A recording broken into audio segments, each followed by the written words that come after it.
வணக்கம் மக்கள், எல்லாரும் எப்படி இருக்கீங்க? ரொம்ப நல்லா இருக்கீங்கன்னு நினைக்கிறேன். ஸோ வந்து நம்ம காட்டுக்கு வந்துருக்கோம். காட்டில் குறிப்பாக மக்காச்சோளம் சுற்றி நிறையா போட்டுருக்கேன். ஏன்னா இங்கே வந்து மானாவாரி பயிர் விளையும். மழைக்காரன் மக்காச்சோளம் போட்டுருக்காங்க. நான் உங்களுக்கு உடச்சு காட்டுறேங்க. ஸோ வந்து மக்காச்சோளம் நமக்கு கைட்டு கிடைச்சாச்சு. இப்போ நம்ம இதை உடைக்க போகிறோம். இதில் ஸோ வந்து மக்காச்சோளம் வெளியே தெரிஞ்சு பாருங்க. இதான் மக்காச்சோளம்.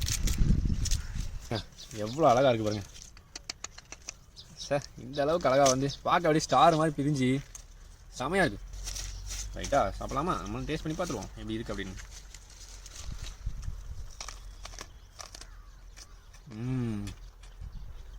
சூப்பராக இருக்குது. பால் சத்து சூப்பராக, டேஸ்ட் அப்படி இருக்குது.